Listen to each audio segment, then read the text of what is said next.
Magandang umaga mga ka-happy hour. Narito ang mga balita para sa MBC TV Network News Update, 9 AM edition.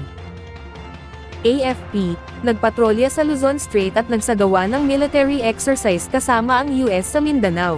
Nagpatrolya ang Armed Forces of the Philippines sa Luzon Strait, at nagsagawa ng joint military exercise kasama ang Amerika sa Mindanao. Ayon kay Northern Luzon Command Commander Lieutenant General Fernil Buca, sa Luzon, naglunsad ang Northern Luzon Command ng Maritime Patrol sa coastal waters ng La Union hanggang sa Batanes mula April 9 hanggang 10. Nagsagawa naman ang BRP Gregorio del Pilar o PS-15, BRP Heracleo Alano o PC-380, at BRP Nestor Reynoso ng maritime drills, habang nagpapatrolya sa may Luzon Strait. Nakumpleto din ng mga ito ang resupply mission sa mga tropang nakaistasyon sa mga isla sa Batanes, kabilang ang Naval Detachment sa Mabulas Island na nagsisilbing shelters ng mga sundalo, na nababantay sa pinakahilagang teritoryo ng ating bansa. Ang walang patid na pagpapatrolya ng mga barko ng Pilipinas sa ating mga katubigan, ay sa gitna ng mga ulat na presensya ng Chinese research vessels sa hilagang parte ng bansa, matapos ipag-utos ni AFP Chief of Staff General Romeo Bronner Jr. sa NOLCAM,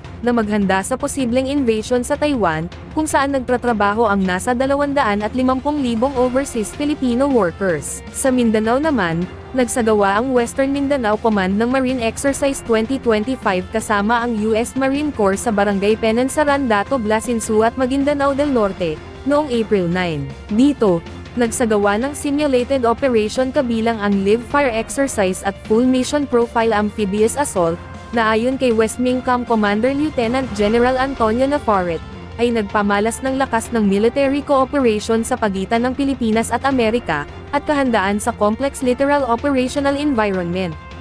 Samantala, Kerwin Espinosa, nakahandang tumestigo sa ICC, kaugnay sa drug war ni FPRRD. Nakahandang tumestigo ang self-confessed drug lord na si Kerwin Espinosa sa International Criminal Court sa The Hague, Netherlands, kaugnay sa war on drugs ni dating Pangulong Rodrigo Duterte. Sa isang panayam kay Espinosa, matapos ang nabigong pag-assassinate sa kanya, tetestigo siya para makamit ang hustisya para sa kanyang ama na si dating Albuera Mayor Rolando Espinosa Sr., na pinaslang sa kasagsagan ng drug war ng nakalipas na administrasyon noong 2016. Inihayag din ni Espinosa na naaawa siya sa dating Pangulo na nakakulong sa The Hague, dahil matanda na siya subalit iginiit na may mga batas na kailangang sundin, at dapat na harapin ang mga kasong inihain laban sa kanya. Matatandaan na nagtamo ng tama ng bala ng baril si Espinosa, matapos siyang barilin sa barangay Tinagan habang nangangampanya.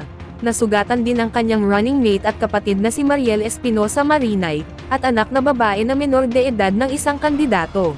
Kasalukuyang nasa kustodiya naman na ng mga otoridad ang 7 pulis mula sa Ormoc City, na tinagbilang persons of interest sa pamamaril kay Espinosa. Matatandaan na si Espinosa ay inaresto sa Abu Dhabi noong 2017, matapos tumakas sa Pilipinas kasunod ng pagkamatay ng kanyang ama. Kinasuhan siya ng patong-patong na kasong may kinalaman sa iligal na droga, subalit ibinasura kalaunan ng iba't ibang regional trial courts dahil sa kawalan ng sapat na ebidensya. At yan ang mga balita para sa MBC TV Network News Update, 9 AM edition. Abangan ang mga susunod na balitaan mamaya, para sa 10 AM edition.